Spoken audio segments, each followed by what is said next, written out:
Hey guys, welcome back to the channel. In today's video, I'm going to show you how you can set always ask before calling on Android phone.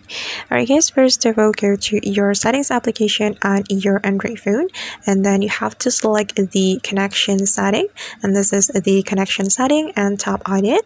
And then on this connection setting, you have to choose the SIM card manager. And then you can click on the calls option right here, and then you can simply click on ask always.